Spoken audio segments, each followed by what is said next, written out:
ખ્રિસ્ત ઈસુમાં આપ સર્વને પ્રેમ સલામ. આજે લેન્ટનો 30મો દિવસ. નિયુક્તશાસ્ત્ર પાઠ છે લુકની લખેલી સુવાર્તા, તેનો 22મો અધ્યાય, 7 થી 23 વચન. પ્રભુનું વચન આ પ્રમાણે કહે છે: બે ખમીર રોટલીનો દિવસ આવ્યો કે જેમાં પાસ્કા યજ્ઞ કરવો જોઈએ. તેમણે પિત્તરને તથા યોહાનને એમ કહીને મોકલ્યા કે તમે જઈને આપણે માટે પાસ્કા તૈયાર કરો કે આપણે તે ખાઈએ. તેઓએ તેમને પૂછ્યું, અમે ક્યાં તૈયાર કરીએ? એ વિશે તમારી શી ઈચ્છા છે? તેમણે તેઓને કહ્યું, શહેરમાં પેસતા જ પાણીની ગાગર લઈને જતો એક પુરુષ તમને સામો મળશે. તે જે ઘરમાં જાય ત્યાં તેની પાછળ પાછળ જજો અને ઘર ધણીને પૂછજો કે ઉપદેશક તમને કહે છે કે મારા શિષ્યોની સાથે હું પાસ્કા ખાઉં તે ઉતારાની ઓરડી ક્યાં છે? તે તેમને સરસામાન સહિત એક મોટી મેળી દેખાડશે. ત્યાં તમે તૈયારી કરો. તેઓ ગયા અને જેમ તેમણે તેઓને કહ્યું હતું તેમ તેઓને મળ્યું અને તેઓએ પાસ્કા તૈયાર કર્યું. વખત થયો ત્યારે તે બેઠા અને તેમની સાથે 12 પ્રેરિતો પણ બેઠા. તેમણે તેઓને કહ્યું, મરણ સહ્યા પહેલા આ પાસ્કા તમારી સાથે ખાવાની મને ઘણી ઈચ્છા હતી, કેમ કે હું તમને કહું છું કે ઈશ્વરના રાજ્યમાં તે પૂરું નહીં થાય ત્યાં સુધી હું તે ફરી ખાવાનો નથી. તેમણે પ્યાલો લઈને સ્તુતિ કરીને કહ્યું, આ લો અને અંદરો અંદર વહેંચો, કેમ કે હું તમને કહું છું કે ઈશ્વરનું રાજ્ય નહીં આવે ત્યાં સુધી હવે હું તે દ્રાક્ષારસ પીનાર નથી. પછી તેમણે રોટલી લઈને સ્તુતિ કરીને ભાંગી અને તેઓને આપીને કહ્યું, આ મારું શરીર છે, તે તમારે માટે આપવામાં આવે છે. મારી યાદગીરીમાં તમે આ કરો. તે જ પ્રમાણે વાળું કર્યા પછી તેમણે પ્યાલો લઈને કહ્યું, આ પ્યાલો તમારે માટે વેવડાવેલા મારા લોહીનો નવો કરાર છે. પણ જુઓ, જે મને પરસ્વાધીન કરે છે તેનો હાથ મારી સાથે મેજ પર છે.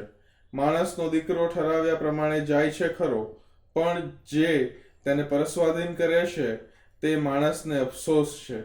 તેઓ અંદર અંદર પૂછપરછ કરવા લાગ્યા, આપણામાંનો કોણ આ કામ કરવાનો હશે? આ પ્રભુનું વચન છે. તમે કોઈ જગ્યાએ ફરવા ગયા હોય અને પછી 1 વાર, 2 વાર, 3 વાર, 4 વાર, 5 વાર તમે અવારનવાર એ એક જ જગ્યાએ જો ફરવા જાઓ તો શું તમે ત્યાંના લોકો સાથે થોડા પરિચિત નહીં થઈ જાઓ? અને લોકો સાથે પરિચિત થશો તે સાથે સાથે ત્યાંના રસ્તાઓથી તમે પરિચિત થશો. And at one point you will feel like you are very familiar to the place. તમે બહુ જાણકાર એ જગ્યાના બની જશો. એવું જ કંઈક મારી સાથે, તમારી સાથે, બધા સાથે બન્યું હશે. હવે અમદાવાદમાં રહીએ એટલે અમદાવાદથી હવે ફરવા જવું હોય 1 કે 2 દિવસ માટે તો કઈ જગ્યાએ જવું? બધાને કદાચ એક જ જવાબ મનમાં આવે ને, માઉન્ટ આબુ જઈ આવીએ, માઉન્ટ આબુ જઈ આવીએ.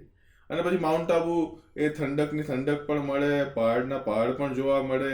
It is a good place, it is a good pleasant place to have a good short vacation time. અને માટે હું માનું છું કે આપણામાંના દરેક એ એક કરતાં વધારે વાર ત્યાં ગયા હોઈશું. રસ્તા જાણીતા હશે, હોટલો પણ નક્કી હશે કે કઈ રેસ્ટોરન્ટમાં ખાવું, કઈ જગ્યાએ ફરવું, એ નક્કી લેક જવું, ગુરુ શિખર જવું, વગેરે વગેરે બધી વાતો, રાઈટ? હવે એવી જ વાત, એ જ રીતના તમે કલ્પના કરો કે નાનપણથી 12 વર્ષની ઉંમરથી તમે લગભગ 30 વર્ષની ઉંમર સુધી ક્યાંક દર વર્ષે અવારનવાર તમે ગયા હો તો તમે એ જગ્યાથી કેટલા ફેમિલિયર હશો? Right, very much familiar. પ્રભુ ઈસુ ખ્રિસ્ત એ 12 વર્ષની ઉંમરથી લગાતાર એ દર વર્ષે જ્યારે જ્યારે પર્વમાં જવાનું હોય ત્યારે ત્યારે તેઓ યરુશાલેમ જતા હતા. અને યરુશાલેમમાં ન કેવળ જતા હતા પરંતુ આ પાસ્કા પર્વ પર્ટિક્યુલરલી આ ફેસ્ટિવિટીઝની અંદર તેઓ અચૂક એ યરુશાલેમમાં જતા હતા અને યરુશાલેમ જઈને આ પર્વને માણતા હતા. એટલે માટે અહીંયા ગાડી જે વ્યક્તિ વિશે યોહાન અને પિત્તરને પ્રભુ ઈસુ ખ્રિસ્ત કહે છે એને તમારે બહુ જ સુપર નેચરલી જોવાની જરૂર નથી. બિકોઝ એ એક રીતનું એવું એક વ્યવસ્થા પ્રભુ ઈસુ ખ્રિસ્ત એ છેલ્લા ભોજન માટે પહેલેથી કરીને રાખે છે. અને ગાગર લઈ જનાર જે વ્યક્તિ છે એ કદાચ પ્રભુનો કોઈ ઓળખીતો જ હશે. Because he has been coming here all the way of his life. એ એમનું આખું જીવન એ આવતા જ રહ્યા છે, પર્વ માણતા જ રહ્યા છે, એ પાસ્કામાં ભાગ લેતા જ રહ્યા છે. માટે અહીંયા ગાડી જે ગાગર લઈને ચાલનારો વ્યક્તિ છે, he could have been a close acquaintance to Jesus Christ. એ પ્રભુ ઈસુ ખ્રિસ્તનો કોઈક ઓળખીતો હશે અને પછી તેમને એ પિત્તર અને યોહાને મળવાનું છે, અને પછી એક એવી જગ્યાએ જવાનું છે કે જે જગ્યા આગળ ચાલીને ખ્રિસ્તી સમુદાય અને ખ્રિસ્તી વિશ્વાસને માટે બહુ અગત્યની બની જાય છે. હું ને તમે એ જગ્યાને કયા નામથી ઓળખીએ છીએ? પ્રભુ ઈસુ ખ્રિસ્તે એ છેલ્લું પાસખા અને જે પ્રભુનો જે મેજ છે તેની સ્થાપના કઈ જગ્યાએ કરી હતી? લોકો પુનરુત્થાનના દિવસે કઈ જગ્યાએ ભેગા થયા હતા? રાઈટ, ઉપલી મેડી. અહીંયા ગાડી એ વ્યક્તિનું ઘર અને એ વ્યક્તિના ઘરનો જે પહેલો માળ છે એ ખ્રિસ્તી સમુદાયને માટે આગળ ચાલીને બહુ જ પ્રખ્યાત રીતે ઉપલી મેડી તરીકે ઓળખાય છે. અહીંયા ગાડી યોહાન અને પિત્તર તે માણસને મળે છે, ગાગર લઈ જનાર વ્યક્તિને, અને પછી એ વ્યક્તિ જે છે એ સર સામાન સહિત એ બધું જ એ ઉપલી મેડીની તેમને પ્રોવાઈડ કરે છે, અને પિત્તર અને યોહાન એ બધી પ્રિપેરેશન્સ કરે છે. પ્રિપેરેશન્સ કર્યા બાદ જે અગત્યની વાત પ્રભુ ઈસુ ખ્રિસ્ત એમના શિષ્યો સાથે આગળ કરે છે એ પણ મહત્વની બની રહેશે. પાસ્ખા પર્વ. પાસ્ખા પર્વ, what is the meaning and significance of પાસ્ખા? પાસઓવર જે છે એનું ઇમ્પોર્ટન્સ શું છે?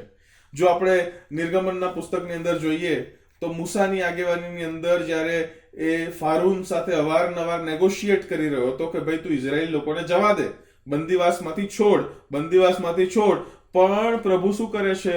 પ્રભુ એ ફારૂનનું હૃદય કઠણ કરે છે.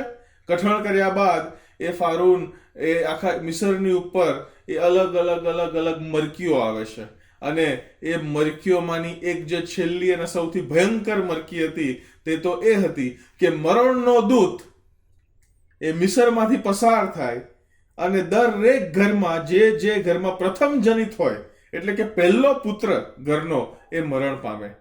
the angel of death passing by the house and killing the firstborn male of the house.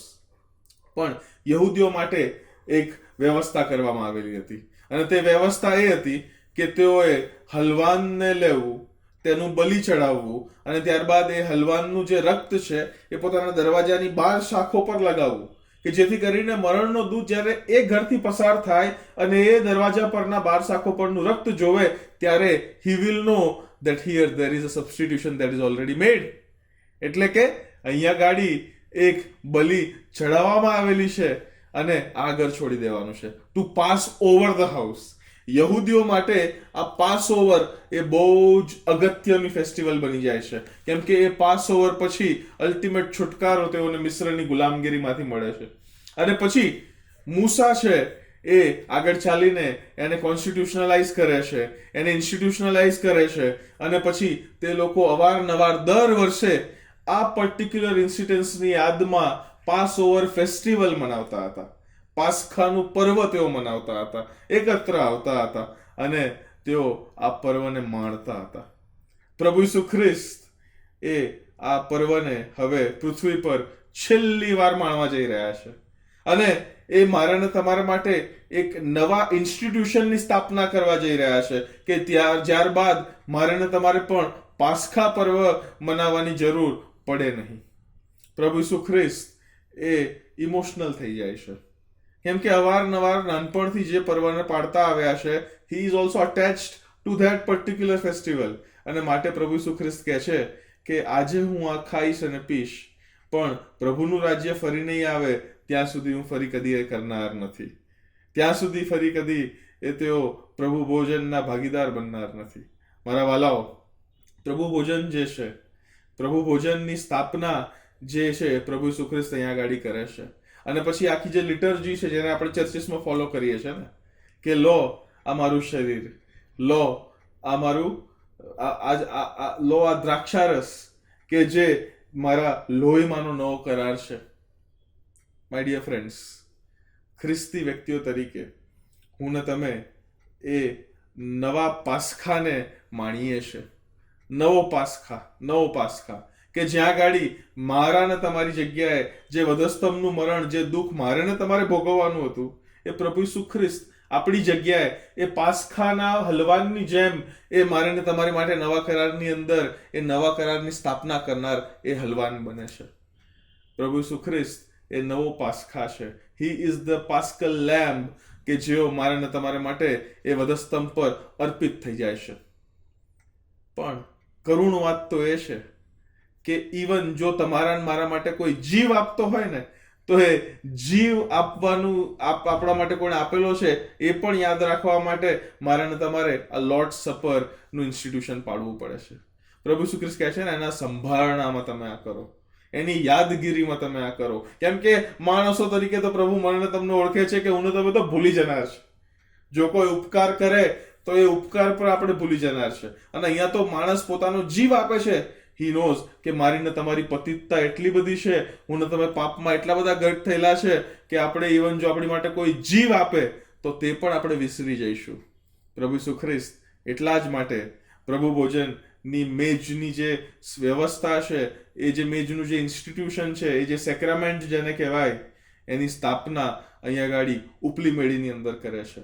પાસ્ખા પર્વ એ મારે ને તમારે માટે અહીંયા ગાડી એક નવું ડેફિનેશન, એક નવી પરિભાષા પ્રભુ ઈસુ ખ્રિસ્ત આપવા માંગે છે કે હવે પછી કોઈ પાસ્કલ લેમ્બને સેક્રિફાઈસ કરવાની જરૂર નથી, કારણ કે એ યરુશાલેમ અને વધસ્તંભ ભણીની યાત્રામાં અલ્ટિમેટ પાસ્કલ લેમ્બ એ વધસ્તંભ પરનું મૃત્યુ સહન કરવાને માટે પોતાની જાતને અર્પિત કરવા માટે જઈ રહ્યો છે. પ્રભુ ઈસુ ખ્રિસ્ત એ શિષ્યો સાથે વાત કરતા કરતા હી ગેટ્સ ઇમોશનલ, કારણ કે જે ઘડી અને જે જીવનના ઇવેન્ટ માટે તેઓ શરૂઆતથી જ તૈયાર થઈ રહ્યા હતા, એ હવે બહુ જ નજીક આવી ગયું છે. બહુ જ નજીક આવી ગયું છે. પ્રભુ ઈસુ ખ્રિસ્ત મને ને તમને કહેવા માંગે છે કે એ જે રક્ત છે, જે જૂના કરારની અંદર એ હલવાનનું વેવડાવવામાં આવ્યું, ત્યારબાદ જો તમે યહોશુઆના પુસ્તકની અંદર જુઓ તો ત્યાં પણ એક કિરમજી રંગના એ દુપટ્ટાની, એ કપડાની વાત કરવામાં આવેલી છે. રાઈટ? એ રાહાબ વૈશ્યાના ઘરના બારીની બહાર એ દુપટ્ટો બાંધવામાં આવેલો તો કિરમજી રંગનો, એટલે એકદમ બ્લડ રેડ જેને કહેવાય, સ્કાર્લેટ રેડ. અને પછી એ કિરમજી રંગનું કપડું જ્યારે લોકો જુએ ત્યારે એ ઘરને બચાવી લેવામાં આવે. અને પછી એવું લખેલું છે કે એ યરીખો આખું શહેર છે ને પડી જાય છે, પણ દિવાલ પર, યરીખોની દિવાલ પર જ એક ઘર હતું, જે એ વૈશ્યાનું, રાહાબ વૈશ્યાનું ઘર હતું. તમે કલ્પના કરો, એક જ ઘર ઊભું રહેશે. વાય? કિરમજી રંગ, ધેટ સ્કાર્લેટ રેડ કલર. મારા વાલાઓ, નવા કરારમાં એ જ કિરમજી રંગનું રક્ત પ્રભુએ મારે ને તમારા માટે વેવડાવેલું છે. All we need to do is to have faith in હિમ. મારો ને તમારો ભરોસો, એ વિશ્વાસ એ પ્રભુના એ વેવડાવેલા રક્ત પર મૂકવાની જરૂર છે. And that will turn out to be the ultimate paschal lamb મારા ને તમારા જીવનોને માટે. That will be the turning point. That will be the transforming point. અને ત્યાંથી મારા ને તમારા જીવનની પરિવર્તનની જે દોર છે એ શરૂ થઈ જશે. Let us remember, મારા વાલાઓ, ઉપલી મેડી, રાઈટ? કે જ્યાં ગાડી એ શિષ્યો ઈસ્ટરના દિવસે પણ, પુનરુત્થાનની પ્રભાતે પણ એકત્ર થયેલા હતા. અહીંયા ગાડી ઉપલી મેડી એ મારા ને તમારા જીવનમાં બહુ અગત્યની બની જાય છે.